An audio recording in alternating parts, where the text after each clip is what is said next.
The courtroom was quiet. Not the kind of quiet that brings peace, but the kind that presses down on your chest. You could hear the clock tick, the shuffle of paper, the creak of the judge's chair. 17-year-old Khalil Dawson stood beside the public defender, wrists cuffed in front of him. Orange jumpsuit, a size too big. Eyes on the floor. He didn't say anything. He hadn't said much since the night of the arrest. At the back of the room, his mother, Nina, sat with both hands clenched tight in her lap. She hadn't slept. You could tell from her eyes. They were red, swollen, tired in a way that sleep couldn't fix. She'd called every lawyer she could. No one answered, or they said it was too late, or too expensive. The judge didn't look up right away, just flipped through a few papers on his desk. Then he spoke. In the case of the state of Georgia versus Khalil Dawson, this court finds the defendant guilty on all charges. There was no pause, no emotion in his voice. It was like reading off a grocery list. Sentencing is as follows: life in prison, without the possibility of parole. That was it. No explanation, no moment to breathe. Nina gasped, loud, like the air had been punched out of her. No, please. He didn't do this. Please, Your Honor. She tried to stand, but her knees buckled. She hit the ground with a dull thud, hands splayed, elbows scraping the floor. A sob escaped her lips, raw and sharp. No one helped her. Not the guards, not the bailiff, not even the lawyer who had stood beside her son. The judge didn't flinch, didn't even glance in her direction. Khalil didn't move, didn't blink. He just stood there. Still. Quiet. In his hands he held a folded piece of paper, worn at the edges. It was a drawing. A charcoal sketch of his mother reading under the lamp in their living room. He'd drawn it the night before the arrest. Now it was crumpled between his fingers. The bailiff stepped forward. Let's go. Khalil didn't resist, didn't ask a single question. As they walked him toward the side door, he glanced over his shoulder and saw his mother on the floor, still reaching toward him. Her mouth moved like she was praying, or maybe just trying to breathe. The door closed behind him with a solid click. The room was already moving on to the next case. He wasn't just sentenced. He was discarded, forgotten, erased. Before the trial. Before the orange jumpsuit. Before the sentence that took everything. Khalil Dawson was just a quiet kid with a sketchbook. He lived with his mom in a small second-floor apartment on Westmore Street. One bedroom, one couch, one little kitchen. They didn't have much. But it was home. And for Khalil, that was enough. He wasn't the type to draw attention, didn't talk much in class, didn't hang around in big groups, but he noticed things. The way a teacher's shoulders tensed when they were having a bad day. How light hit the side of the school building just right before the sun went down. He kept it all in his head. Then later, he'd put it on paper. Khalil loved to draw. Always had. He carried his sketchbook everywhere. Even to lunch. Even to the bus stop. Some of the pages were full of faces. Classmates, teachers, people he saw on the street. Others were scenes. A broken fire hydrant, the corner store on 5th, his mom asleep on the couch with a book in her lap. He didn't post his drawings online. Didn't show off. Didn't need to. But there was one place where he felt seen. The county library, 6 blocks from school. They had a scanner in the back corner, near the genealogy section. Old. Slow, but clean. That's where he went after school to scan his best pieces. Miss Gloria, the librarian, always smiled when she saw him come in. Back again, Khalil? Those art schools won't know what hit them when they see your work. She meant it, too. She was the first person, outside of his mom, who told him he was gifted. Khalil would nod, shyly. Thanks, Miss Gloria. Then he'd get to work. He scanned portraits, cityscapes, abstracts, anything he was proud of. He named each file carefully. Saved them on a flash drive.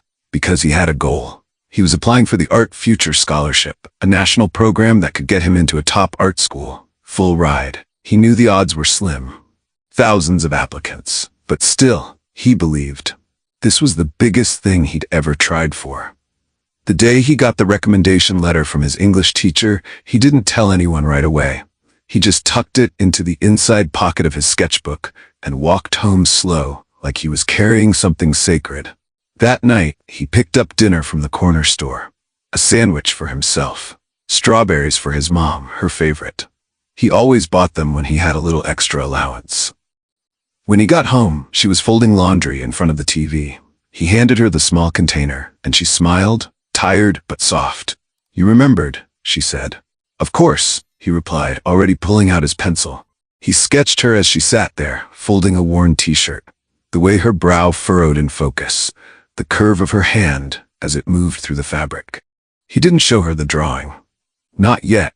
He was saving that one for later, to put in the scholarship folder, under a section he'd titled, Home. It happened on a Thursday, late afternoon, the kind of day where the sun feels warm on your back and you forget, just for a second, that anything bad could be waiting around the corner. Khalil had just finished scanning his artwork at the library. Everything went smooth. He double-checked his files, packed up his sketchbook, and headed home. But first, he stopped at the corner store. Martinez Market. He went there all the time. He grabbed a bag of chips, a chocolate bar, and a small container of strawberries for his mom. It came to 6.75 cents. You working on something big? Mr. Martinez asked from behind the counter. Khalil nodded. Scholarship stuff. The man smiled and handed him the change. Khalil stepped outside, plastic bag in one hand, sketchbook tucked under his arm. He'd only taken a few steps when it happened. Screech. Tires. 2 police cruisers pulled up fast. No sirens. Just presence. Loud. Flashing. Full of force. Before Khalil could turn around, on the ground, hands where we can see them. He froze. Another voice behind him. Louder. Harsher. I said get down. Then hands, rough, grabbing his arms, yanking him back. The bag of snacks hit the sidewalk. Strawberries burst open. Juice smeared across the pavement in long red streaks. The sketchbook fell, pages fluttering, graphite lines smudging in the wind. Someone slammed him face first onto the concrete. His chest hit hard. The wind rushed out of him. He heard the click of handcuffs. Cold metal bit into his skin. Young black male, blue hoodie, matches the description, one officer said to another. Khalil opened his mouth. He wanted to speak, wanted to explain, to tell them about the library, about Miss Gloria, about the scholarship folder in his backpack. But something stopped him. Not fear exactly. Memory. His mother's voice, quiet but firm. If they ever stop you, baby, don't argue. Don't run.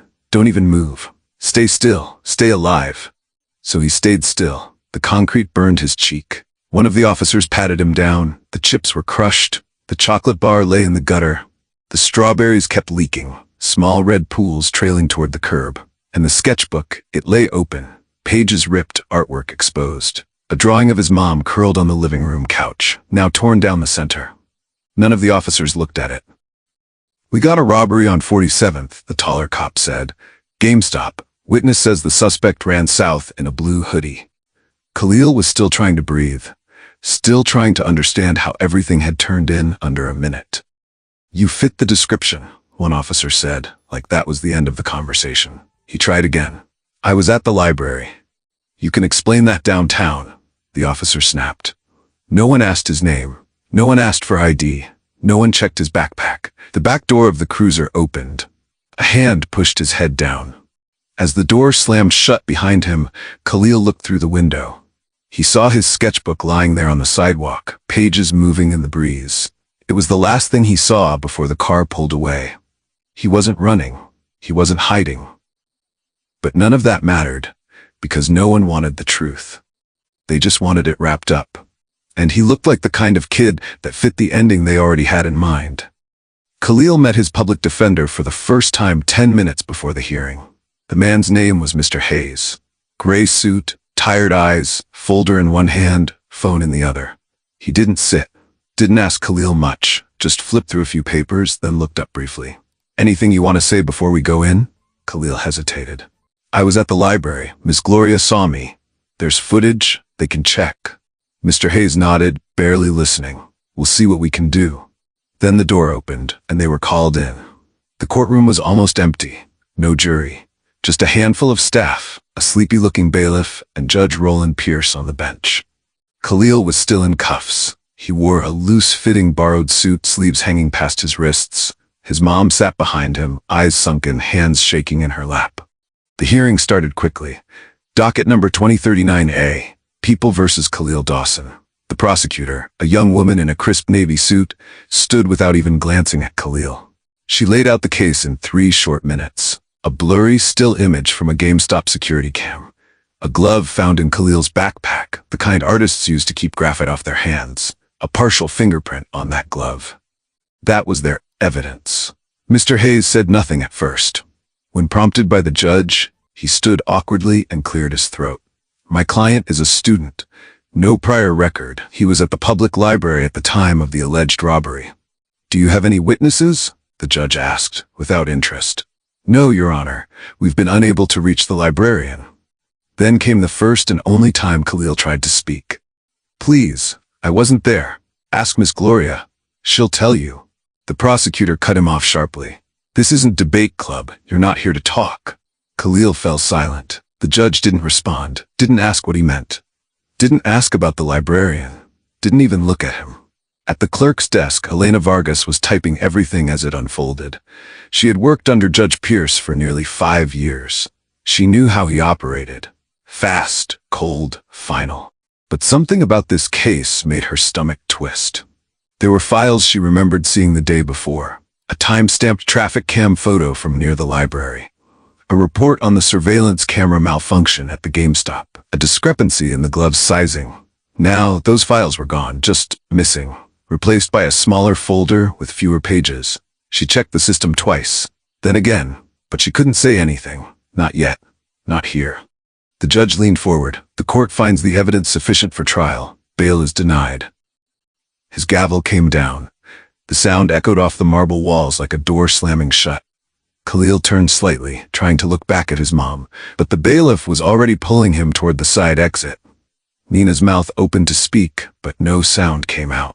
And still, Judge Pierce never once looked at the boy he had just silenced. It wasn't a trial. It was a script, a process, a decision already made before Khalil ever stepped into that courtroom. And no matter how loud the truth tried to speak, the system had already chosen not to listen. 3 weeks after the arrest, Khalil was sitting on the edge of a narrow bunk inside the juvenile detention center. The walls were gray, the lights never turned all the way off. Time didn't move, it just dragged. That evening, during phone call hour, a guard tapped him on the shoulder. You get one call, make it quick. Khalil stood, slowly. His hands felt heavy, his fingers tingled from holding a pencil too tight for too long. There was only one number he knew by heart, and it wasn't his mom's. She couldn't afford to accept a collect call. And even if she did, what could she do? The number he dialed was one his mother had made him memorize when he was 10. Back when the man on the other end still sent birthday cards, once in a while. He'd never used it. Not once. But now, he pressed the digits one by one. The line rang. In Washington, D.C., in front of a dozen cameras and reporters, Luther Pryor, the U.S. Attorney General, was in the middle of a press conference. Our department remains committed to the principles of justice and equity. His phone buzzed in his pocket. He ignored it. It buzzed again. Same number. Unknown. Something about it made him pause. He lifted a hand slightly. Excuse me, he said, stepping away from the podium. He walked into the side hallway. Quiet. Neutral walls. No press, no lights. Just the hum of air vents. He answered. This is Luther Pryor. Who is this? Silence. Then a breath. Then a voice he hadn't heard in 10 years. Deeper now, but still familiar. It's me, your son. I need help. Luther didn't speak. Not at first, because it wasn't just the voice. It was everything he had walked away from. Every unopened letter, every holiday missed, every decision to stay out of it, now calling him back. The silence stretched. On the other end, Khalil almost hung up, but then Luther spoke quietly. Where are you? Georgia, Fulton County, juvenile lockup. Another pause. What happened? Khalil swallowed. They said I robbed a GameStop. I didn't. I was at the library. They won't listen. His voice cracked. They gave me life, no parole. Luther leaned back against the wall. His hand trembled. The hallway felt colder now, quieter. The kind of quiet that demanded everything. An hour later, Luther sat alone in his office. The lights were low, the blinds were drawn. His suit jacket was draped over the chair, his tie hung loose around his neck. He stared at nothing. On his desk sat a stack of policy reports, drafts of reform speeches, initiatives with bold titles like Justice Reimagined. They all felt meaningless now, because for all the work, all the power, all the talk about fairness and equality, he couldn't even protect his own son. He'd spent a lifetime building a system he believed in, and in a single 5-minute call, he realized that system had broken the one person he'd never meant to leave behind. Luther Pryor didn't sleep that night. After the call with Khalil, he sat alone in his office. Lights off, tie loosened, silence pressing down like a weight. The U.S. Attorney General, the top law enforcement official in the country, and his son was sitting in a concrete cell, sentenced to die inside it. He didn't reach for a drink, didn't reach for a speech. He opened his laptop instead. Typed, Dawson, Khalil, case 1245 JD, Fulton County. The documents loaded slowly, line by line, image by image. The first red flag came fast. The traffic cam footage that allegedly showed Khalil near the crime scene. Metadata had been altered. The shadows didn't match the son's position that day. License plates in the background were too clear, too perfect. Deepfake. He forwarded it to his cybersecurity advisor. Then he opened the forensic report, a partial glove print, marked inconclusive in the initial lab notes, but in the final version, somehow marked probable match. He cross-checked the lab's record. It wasn't the first time they'd tightened the language. Then he pulled Judge Pierce's record. And that's when everything shifted. Charts, sentencing patterns, dozens of juvenile cases, almost all young black males. Average trial time, 1.8 days. Defense objections, frequently overruled. Plea deals ignored. Maximum sentences in 94% of cases. Each line felt like a betrayal. Not of the law, but of what the law was supposed to mean. By morning, Luther had printed a dozen reports. He stared at them, spread across the floor of his office like crime scene photos. If I do this, he thought, I'll destroy everything I've built. Every policy, every reform package, every future political step. Because this wasn't just one judge, it was a system designed to cover itself. If he exposed it, the backlash would be brutal. That afternoon, he made one call. Professor Matthews, retired now, living in North Carolina. Matthews had taught him tort law and constitutional ethics, and more importantly, had never bought into politics. They met in a quiet cafe near the DOJ building. Luther sat down, eyes hollow. I have to ask you something, he said, and I need you to tell me the truth. Matthews stirred his coffee. Go ahead. If it were your son and you knew the system failed him, what would you do? Matthews looked at him. I'd remember why I became a lawyer, and I'd burn the whole system down if I had to. That night, Luther returned to the DOJ under cover of darkness. No security briefings. No press staff. No cameras. Just purpose. He summoned 4 junior attorneys, all under 30. Smart. Ungraduated by cynicism. The kind of people who still believed the law could mean something. Sarah Chen, tech law. Marcus Wright, criminal defense. Daniela Ruiz, civil rights litigation. Jamal Thomas, federal procedure. They gathered in a quiet corner conference room, blinds drawn, phones off. Luther spoke simply. You don't speak of this outside this room. You report only to me. We're opening an investigation into Judge Roland Pierce and every case he's touched in the last 10 years. Sarah blinked. On what grounds? Corruption, suppressed evidence, judicial misconduct. You'll see it all. He handed them flash drives, marked only by color. Start with Khalil Dawson. But don't stop there. He'd spent his whole life climbing to the top of the justice system, and now the only way to save his son was to tear that system down. Not for revenge, not for politics, but for truth. And this time, he wasn't going to look away. Elena Vargas had always been the kind of person the system liked. Quiet, efficient, invisible. She typed fast, kept her head down, followed rules. 5 years under Judge Pierce had taught her how to survive. Don't ask questions, don't get noticed, don't care too much. But now, every time she tried to sleep, she saw his face. The quiet kid with the sketchpad. Khalil Dawson. Just a boy. The email was short. No name, no signature. I have documents, internal memos, evidence that was removed. Please meet. No cameras, no names. Just truth. Her hand hovered over the mouse. She clicked send and immediately regretted it. But it was too late. 2 days later, in a quiet cafe near the edge of downtown, she waited. The place was nearly empty. A couple at the far wall, a barista humming off-key. Outside, cars passed slowly under the spring sun. Elena sat near the window, a wool coat wrapped tight around her. On her lap, a worn canvas bag with a single USB drive inside. Her fingers traced the stitching over and over again. Then, 2 people entered. Early 30s. Plain clothes, alert eyes. They spotted her. Sarah Chen and Marcus Wright from Luther Pryor's private task force. They sat down, cautious but kind. Miss Vargas? Sarah asked gently. Elena didn't answer. She simply reached into her bag and slid the USB across the table. Everything's on there. The original traffic footage, memos, internal notes. Watch the timestamps. Judge Pierce pulled Khalil's file the morning before it was reassigned. She kept her voice low. Even in a near-empty room, she glanced over her shoulder. He moved the case to his own docket. Broke protocol. No review. Sarah frowned. Why would he do that? Elena paused, then looked up. Because his nephew, Thomas Pierce, is the director at Central Juvenile Detention, the same facility Khalil was sent to. Marcus's jaw tightened. That wasn't disclosed in court. It was buried, like everything else. She reached for her cup. The coffee had gone cold hours ago. A week ago, someone broke into my apartment, she said quietly. They didn't take my laptop. They didn't touch my jewelry. They rifled through my brother's immigration papers, his green card file. Sarah's brows drew in. That's a threat. Elena gave a hollow laugh, the kind that doesn't reach the eyes. Yeah, I got the message. She fell silent for a moment. Then she reached into her coat pocket and pulled out a folded note, a sketch Khalil had once left behind on his courtroom bench, a small rough pencil drawing.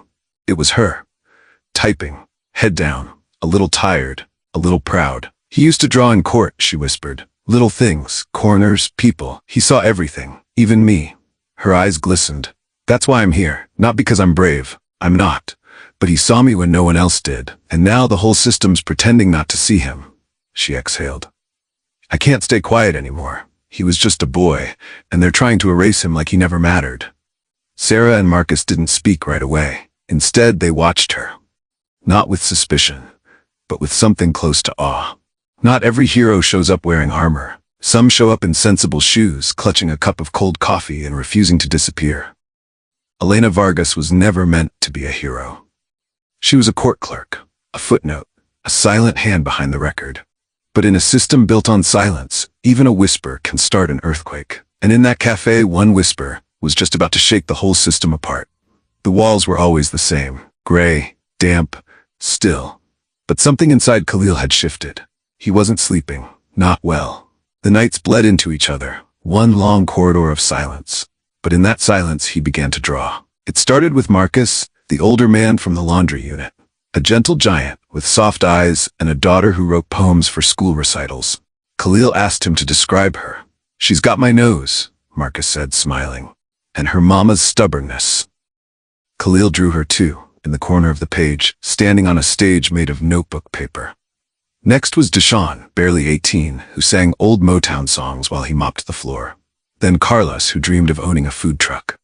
Tony, who loved sci-fi books and had read Dune 3 times.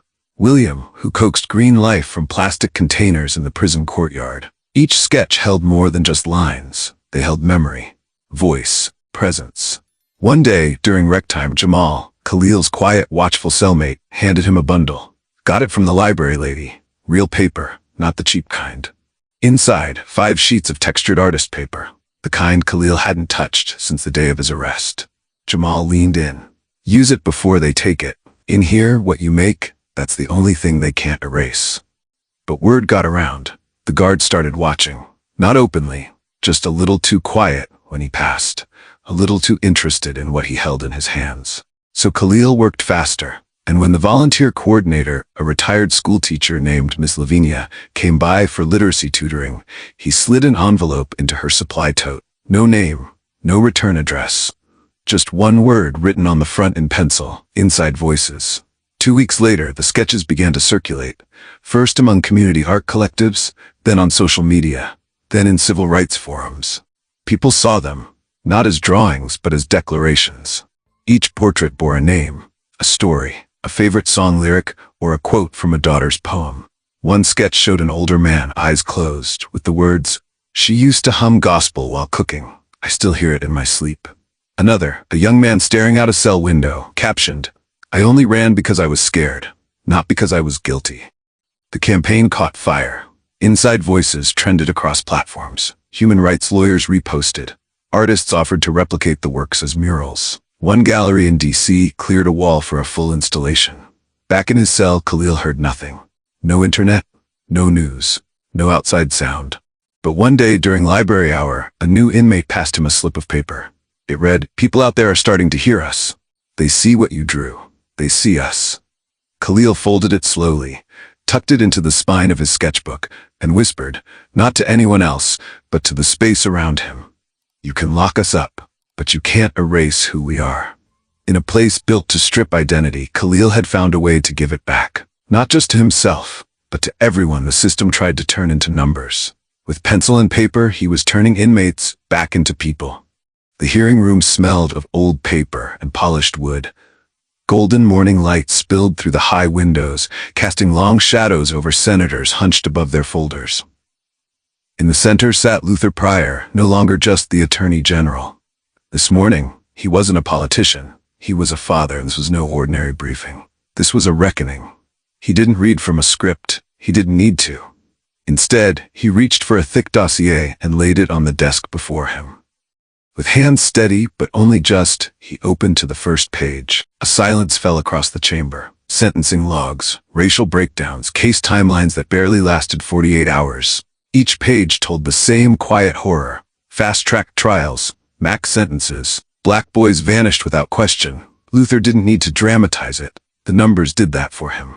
But then, he clicked a button. The room darkened as a projector screen lit up. Not with graphs, not with stats, but with faces. One by one, Khalil's portraits filled the screen. A man with weary eyes and a crumpled poetry page in his pocket. A teenage boy staring through a window drawn in graphite. A father holding a child's toy beneath a caption, "She still asks when I'm coming home." The room held its breath. On the other side of the Capitol, the streets were not quiet. Protesters lined the marble steps, banners held high, "Justice for Khalil. Erase corruption, not our kids." Inside voices, outside truth. A group of law students formed a silent circle, each one holding a printed portrait. Above them, on the courthouse wall, a massive projection of Khalil's sketchbook flickered in the sunlight. The media lit up. News anchors spoke in hushed tones as they played split screens. One side showed Luther standing at the podium, jaw clenched in restraint. The other, Khalil's pencil drawings scrolling like testaments across the screen. New York Times, justice system rocked by evidence of judicial bias. NPR, teens art campaign becomes national movement. CNN, inside voices exposes years of courtroom misconduct. The pressure was no longer political. It was public. It was personal. Back inside the hearing room, Luther spoke again. This time softer, almost to himself. "I once believed the system could fix itself. I believed in the slow crawl of justice." He looked up, meeting the senator's eyes, one by one. But justice delayed isn't justice, and for too many, it's never even been an option.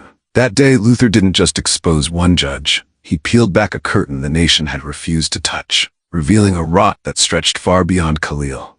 And in doing so, he turned whispers of injustice into a nationwide roar. Outside, the chant built like a tide rising. "Justice for Khalil. End racist courts. We see you now." In that moment, it was no longer about one boy. It was about all the names no one had spoken, all the faces the courts had turned away from. And now, the nation was finally looking. The federal appeals courtroom was nothing like the one where Khalil had first been sentenced. There were no fluorescent flickers, no rushed files, no eyes that looked past him like he wasn't there. Here, the light poured in through arched windows. Here, they were ready to listen. Judge Diana Martinez sat at the bench, her presence calm but commanding, a woman who had once defended the very people the system forgot. She adjusted her glasses, looked around the room, and nodded. "We will now hear the appeal of Mr. Khalil Dawson." This time, Khalil wasn't alone. Beside him sat a team of civil rights attorneys. Behind him, his mother Luther, and the weight of a nation watching. The evidence was laid bare like bones, tampered footage, buried reports. A judge with financial ties to the very prison Khalil was sent to. Then came the voice no one expected. Witness A. Hidden behind a screen. Voice distorted, but words cutting clear. Elena Vargas, she spoke of late-night document removals, of trial records sealed too soon, of Judge Pierce pulling Khalil's case, bypassing all standard protocol. Her voice shook at first, then steadied. He knew the boy was innocent, and he chose to silence him anyway. When the testimony ended, a hush fell over the room. Judge Martinez turned to Khalil. Her tone wasn't cold like Pierce. It was careful, human. "Mr. Dawson, before I deliver the ruling, is there anything you'd like to say?" He stood, still thin, still quiet, but steady. He glanced at his mother, then at Luther. then out to the world beyond the courtroom. I didn't want to be a symbol, he said softly. I just wanted to make art. But if what happened to me helped someone else, then maybe it was worth it. He sat back down and waited. Judge Martinez didn't pause. Based on the overwhelming new evidence, including proof of judicial misconduct and due process violations, this court vacates the previous conviction. Mr. Khalil Dawson, you are free to go. There was no outburst, no dramatic gasp, just the sound of a mother quietly weeping into her hands. Just the slow, deliberate exhale of a boy who'd been holding his breath for far too long. That night, back in his old bedroom, Khalil sat on the edge of his bed. The posters were faded, the books untouched, but the silence felt different now, no longer oppressive, just open. He reached into the drawer, pulled out a fresh sheet of paper, walked to the wall, and pinned it up, blank, white, waiting, a beginning. They tried to erase him, erase his voice, his future, his name. But now, the whole world is listening. And Khalil is just getting started. If Khalil's story touched you, don't let it stop here. Like this video, share it with someone who needs to hear it, and subscribe to Mr. Mac's Stories for more powerful human stories that deserve to be told. Your support helps us keep going. One voice, one truth, one story at a time.